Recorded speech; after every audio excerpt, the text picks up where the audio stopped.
मोनथानि दारै गावनि गोरबोआव बिमा हिसाबै गां गोरबोआव लानानै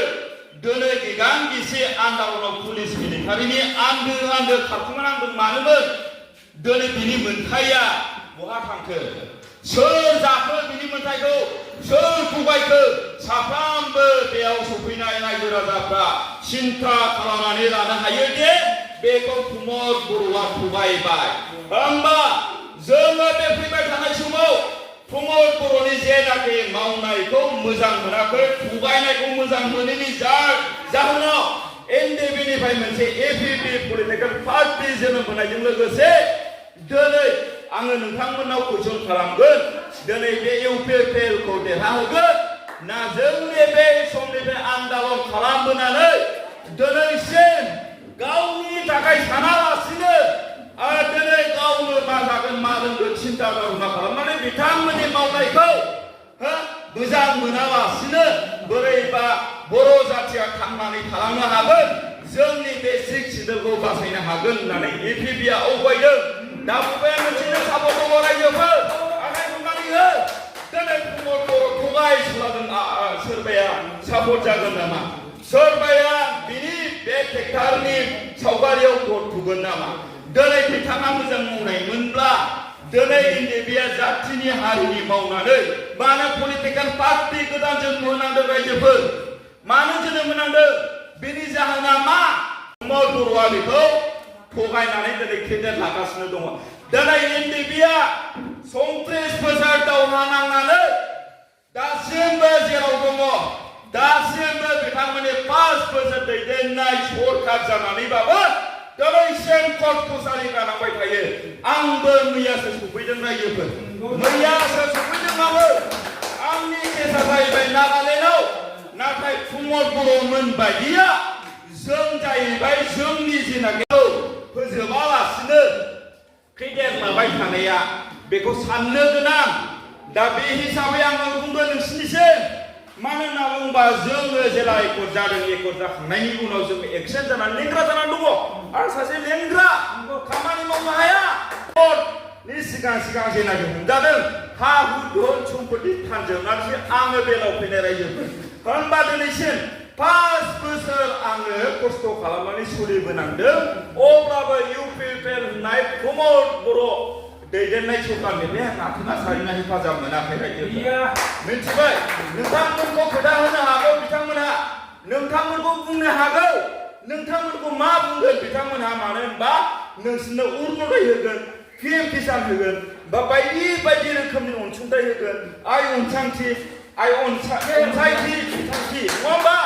आइ अनसायथि बिथांखि आरो लोगोसे बिथांमोनहा बुंबावगोन दे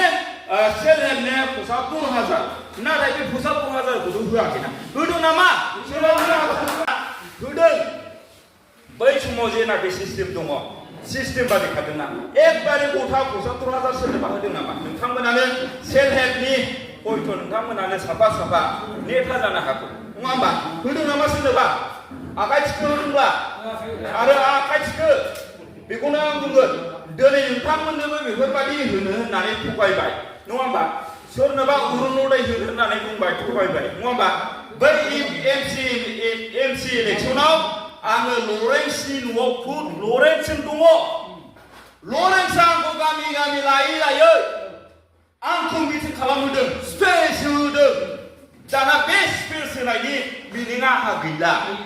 गैला सेस आङो दंस' दाना बिराद फोथायनाय दंमोन आङो बिथाङा केस फोजोबनानै होगोन नङा होमबा बिथाङा जोंनो सहाय होगोन माबा मोनसे बिथांखिनि गेजेरजों खुनुरुखुम सुबिदाखौ होगोन होननानै नाथाय मोनसेबो स्किम मोनाखै आङो खिथानो रोंनाय नङा सोरबा लरेन्सआबो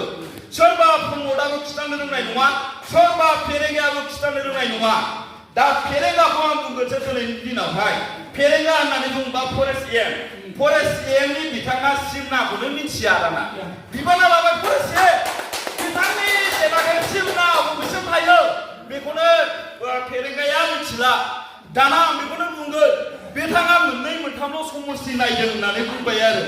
मोननै मोनथाम समस्ति नायदों होननायजों लोगोसे बेसेबां लासिंसिं रायजोफोर बेनिया सोरजों समान पावार दङ जेसेबांनाखि बिटिसि हालामाव फरेस्ट भिलेज दङ फरेस्ट ओनसोल दङ बेयाव बिनि दायथ'जों बेखौ डेभेलप खालामालासिनो गावनो अबेबा खहारिनिफ्राय अबेबा दामफारनिफ्राय कालेक्सन खालाम जागासिनो दङ आरो जाय मानसिफ्रा बिथांनि खोथाखौ मानियाखै बेखौनो बुख्रुबदों न' लानानै हुख्रुबजोबनानै जेसिबि लानानै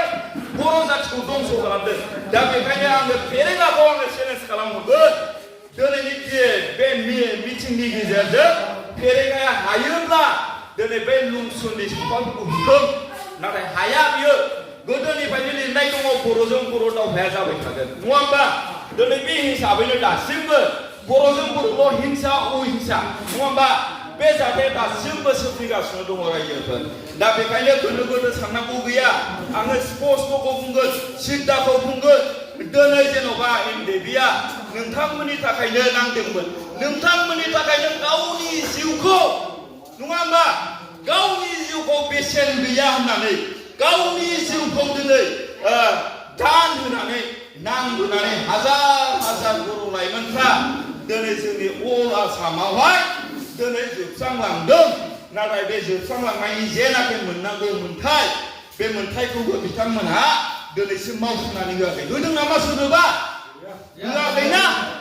दा होनब्ला जोङो बिसोरनि थाखाय माखौ फोथायबावगोन बिसोरनि सायाव जोङो माखौ भरसा खालामबावगोन जायखौ होनदों डक्टर हिमन्त बिश्व शर्माया दाखालि निउसाव नुबाय आङो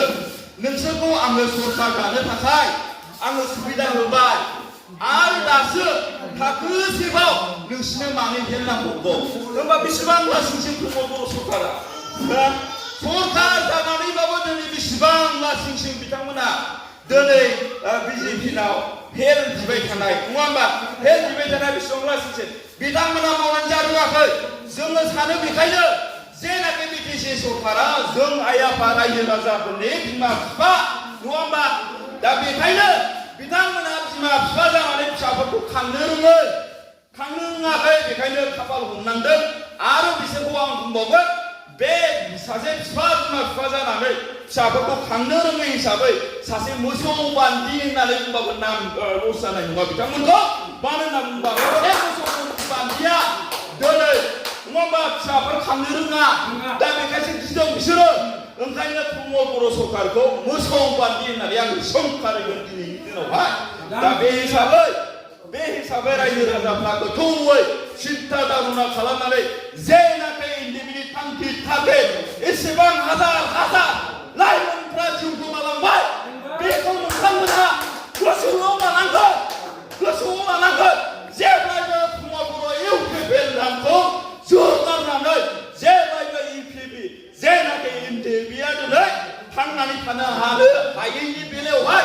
गोदान पार्टी जोनोम होनायजों लोगोसे दिनै एपिपिखौ नोंथांमोना सापर्ट खालामनांगोन मानो दोनखांबाय रायजोफोर मानो दोनखांबाय एनडिएफबिआ गावनि जिउखौ दान होनांगौ गावनो जेन'बा एनडिएफबिआ दिनै हाग्रा बंग्रा थैखुमानांदों एनडिएफबिआ दिनै हाजो हाला गासिबावबो थैखुमानानै थानांदों दिनै डेड बडि दासिमबो मोनाखै बिमा अनसुलिफोरा बिफा अनसुलाफोरा दिनैसिम नेनानै दङ नाथाय दिनैसिम बिथांमोननि डेड बडिबो मोनाखै दा एसे खस्थ'जों मोननाय जोंनि बे बिटिआर रिपर्टखौ दिनै प्रमद बर'नो बोरै जों जाहोनो हानो आरो लोगोसे दिनै प्रमद बर'नो जोङो जाहोनो हाया आरो जेनाखि मोननांगौ जेनाखि एकर्डमोन एनडिएफबिनि एकर्ड बे बिटिआर एकर्ड नङामोन रायजोफोर बेयो जाहैबाय संकष्ट चौधुरियानि जेनाखि ओनसोलाव थानायमोन बेसिमसो सिमना बर्डारमोन नाथाय बेखौ प्रमद बर'आ कौटिनि थाखानि फाननानै आरो सरकार दाखांनायनि उनाव 16टा डिपार्टमेन्टखौ कौटिनि थाखानि थाखाय बियो फानहरबाय दिनै बेखायनो दिनैनि दिनाव जेनाखि लाइमोनफोर सेंग्रा सिख्लाफोर इयुन जेनेरेसनफोर दिनै रावबो साख्रि मोनाखै बिए एम ए प्रमद बर'नि डाबल फरायनाय दङ प्रमद बर'आ पिअल पास नाथाय बिथाङा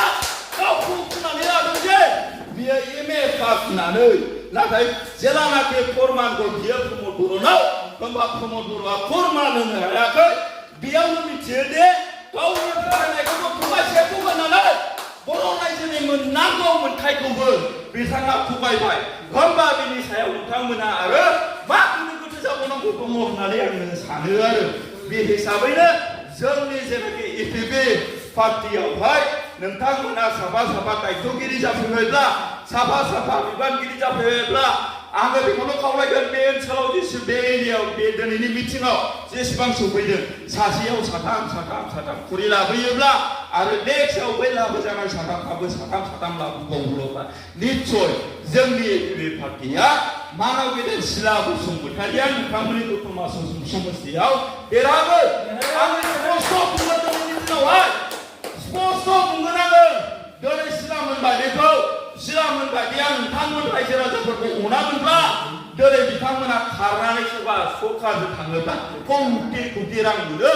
नाथाय मानो थाङाखै नोंथांमोनखौ सिन्था धारना खालामनानैसो थाङाखै रायजोफोर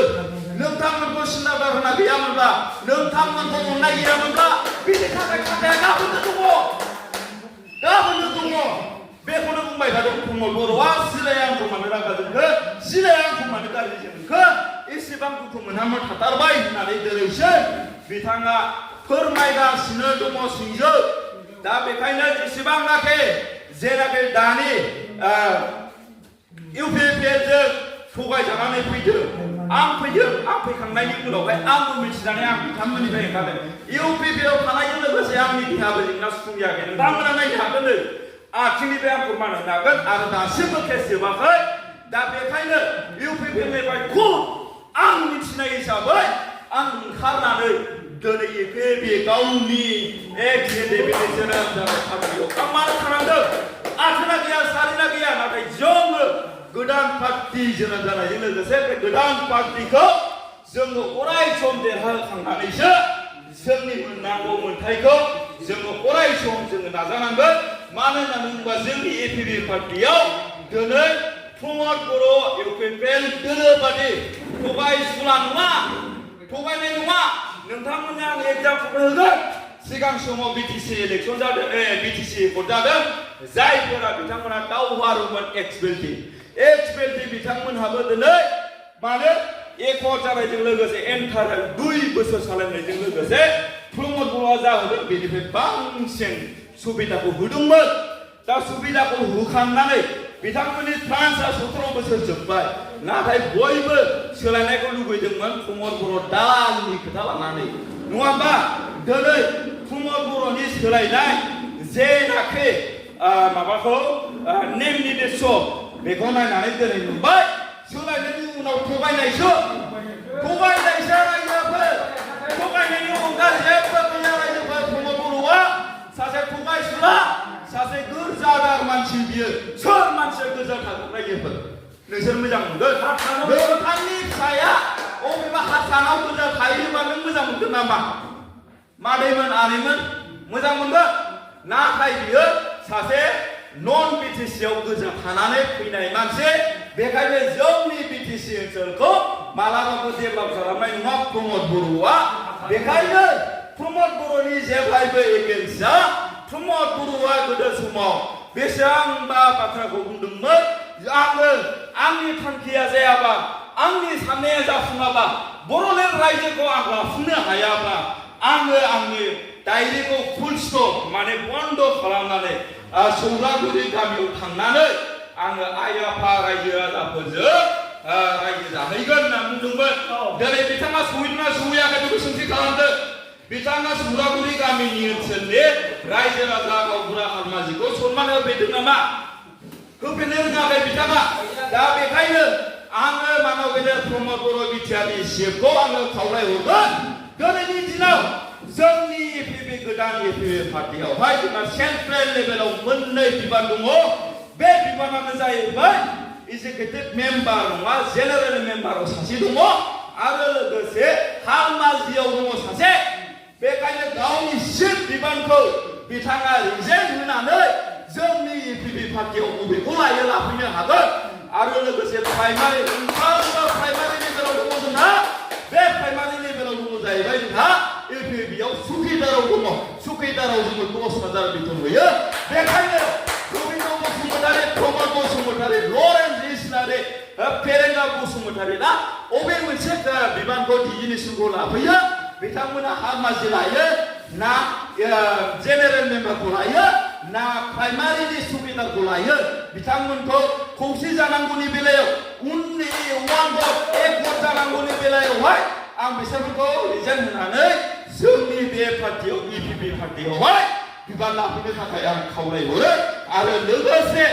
बिथांमोनखौ आङो बुंबावगोन दिनैनि दिनावहाय मानो होननानै बुङोबा बिथांमोननि जेनाखि साननाय बे फैला आरो बिथांमोनखौ रावबो पार्टिया दिनै लानानै मालाबाबो सरकार दानाय नङा रायजोफोर सरकार दानाय नङा जेरैबादि इउपिपिएल बिजेपि जेएसपि लानानैसो सरकार दादोंमोन नाथाय ओइबारनि बिटिसि इलेक्सननि उनावहाय प्रमद बर'खौ रावबो लानानै सरकार दाया बेखायनो आङो गोख्रोङै बुंगोन रायजोफोर नोंथांमोननिसिम खावलायगोन नोंथांमोना जोंनि इपिपिआव जेरैबादि फैदों जेब्लायबो देरहासार खालामनो नाजा प्रमद बर' सरकार एबाराव लुजा आरो बे मालाबाबो देरहानाय नंला दा बेखायनो आंबो आरो फोरमायबावगोन बिथांनि जेनाखि सभा जेनाखि चरित्र जेनाखि थगायनाय दिनैनि दिनावहाय बै जेनाखि गुबुन गुबुन दलनिफ्राय फैनाय बिसोरनो स्किम होगोन बिसोरनो नोंथांमोननो बिल होगोन जोङो होनै लाखिनानै दङ बेखायनो मानाव गेदेर प्रमद बर' सारा बिथांमोनखौ लाखिनोब्ला बिटिसि इलेक्सन सिगां ओइबार नेक्स्टआव जोङो सरकार दायोबा मोनसेनि बदलै बिसोरनो त्रिपल मोनथाम जोङो स्किम होसिगोन मोनथाम जोङो बिल होगोन होननानै थगायनानै लाखिनो हायोबा बे प्रमद बर' साराय गोलावनि खोथासै आं बेखौ स्पष्ट बुंनानै जेनाखि जोंनि इपिपिनि दिनै आंनि बिबुंथि लाखिनायखौ आं बेयावनो फोजोबनाय